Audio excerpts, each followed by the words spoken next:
Hi everyone, I hope you're all doing well. Unfortunately, this is my last week here taking this Parshat video in Israel.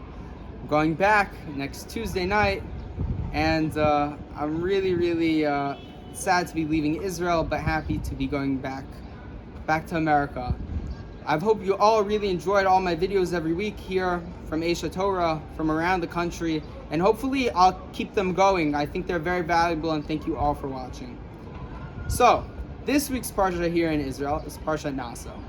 And in Parshat Nasso, the longest single Parsha in the Torah, we have two very strange cases that go back to back. The case of a sota, a woman who put herself in the wrong place, that was accused of having relations with a man that wasn't her husband. And then right after the case of a sota is the case of a nazir, a guy who decides to grow his hair out really long, not cut his hair, abstain from drinking wine, and make his life, the purpose of his life, strictly for serving Hashem, serving God without distractions. Now, the question I had immediately, the question that many of us have, and the question that Rashi had too, is why do these cases come back to back? So Rashi answers up with a very nice point. And he said, this Nazir, this guy that has dedicated his life to serving Hashem without distractions, what happened is he saw the sota. He saw this woman who put herself in the wrong place and now is going through this whole trial-like scene to see if she actually is guilty of committing this crime. He said, you know what? I don't want to get myself in that situation in the first place. I'm going to completely distance myself from doing anything bad. And just, you know what? I'll live my life on the complete right path, and I won't even get close to falling off the cliff. Now, for all of us, we can take a very, very beautiful message out of this. That whenever we see something that it might be something that we do every day, but if we really look at it and see maybe it's not the best thing for me to be doing this, or maybe I could be doing something better even, it might be good for us just to distance ourselves from it, just like this Nazir. And I'm not saying to become a Nazir. The Rambam says the best path to take is the middle path, the Beinoni. Right? He says, Chachamim, the wise ones, take the Beinoni, they take the middle path.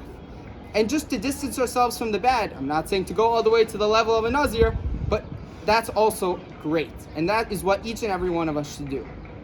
Now here this year in Israel, being here in Yerushalayim, I've realized really how the life of a Jew works. And this is a beautiful story about the Chafetz Chaim, and I think even though its relation is maybe a bit of a stretch, everyone should hear it either way.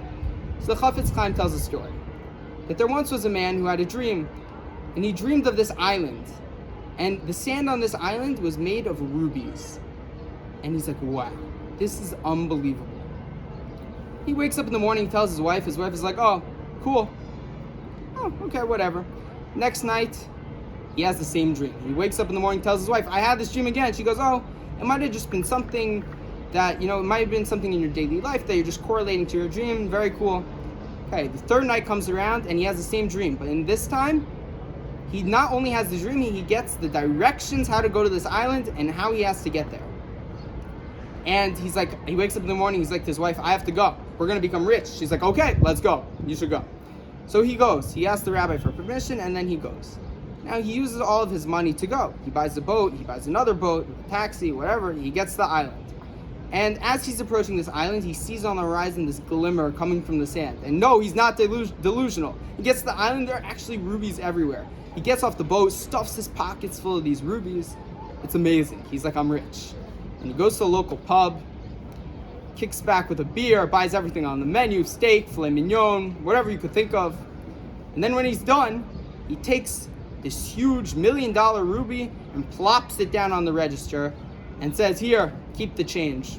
Turns around and starts to walk out. The person at the register says, excuse me, sir, what are you doing? This isn't worth anything. I could just go outside and find rubies like this. What is this? You can't pay for this. You ate my whole menu. Okay, so he's like, I don't have any more money. So the guy at the register said, you know what? Come work for me and you can pay back your debt. So that's what he did. He worked for him. And what was he being paid in? He was being paid in chicken fat. Chicken fat? That was the currency on the island. That was what was valuable to them. So he kept working and working. And within a month, not only was he out of his debt, he was the richest man on the entire island. So what did he do? He wanted to go see his wife. He bought himself a boat back, got on the boat, packed all of his wealth up on the boat, and sailed back. He approaches the port. He sees his wife anxiously waiting for him. He gets off the boat. His wife is like, "Are you rich? Are you rich?" He's like, "Yes, I'm rich." She goes, "Wow, that's so amazing." He goes, "Come, let me show you." He takes his wife to the boat. And his wife is looking at the boat and says, "What is this? I thought you said we were rich." He goes, "Yes, we're rich. This is all my wealth." She goes, "What do you mean? This is chicken fat. It's worth nothing." And then the man says back, "What do you mean? It's literally everything. I was working a month for this. I had everything on this island." He goes, "No. I thought you were going to come. You went to get rubies, but you came back with chicken fat." So for all of us, after a long life, right? We were born on this world. God sends us to this world in search of gems and rubies.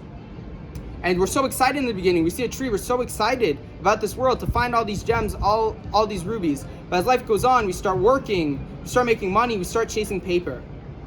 And after a long life, when we go back home to God, and God says, we say to God, "Look, I'm rich." And God says, "Okay, show me all your wealth." And we give him paper. He goes, "I sent you to this earth to collect gems and rubies, but all you came back was with paper. All you came back was with paper." So for all of us, we just have to remember we're on this world not in the chase of paper, but in the chase of these gems and jewels and rubies that Hashem gave us the mission to find. And not only did he give us the mission, he gave us a guidebook on how to find them, the Torah. Shavuot is coming up on Saturday night in 2 days. And we're literally receiving this guidebook to mastering life, this guidebook to find all of these gems and jewels and rubies in our world. So I give everyone a bracha that we're able to really value Torah and not just open it up and say, "I can't read it," and just be done, right? We should distance ourselves from those people that say, "You know what, I'm done with this. I'm going to go do something immoral," right? Like the sota. We shouldn't be like that. We should be like Nazir and distance ourselves from that. Instead, we should open the book, and if we don't understand it, ask someone who understands it. Because it's so important that when you go back to God, you're able to actually give him these gems and jewels and not just paper. And as we finish Sfirat HaOmer in 2 days, every night after we count the day, we say, "Harachaman hu yachazir lanu avodat beit hamikdash limkoma b'mhera b'yaminu amen selah." May Hashem return the Beit HaMikdash to its place and the work of the Beit HaMikdash to its place. B'mhera b'yaminu, quickly in our days. Amen selah. Amen. Shabbat shalom and Chag Shavuot Sameach. And now that he left, I'm just going to embarrass him. Thank you so much to my trusty cameraman, Avi Ozeri. Shabbat shalom, everyone.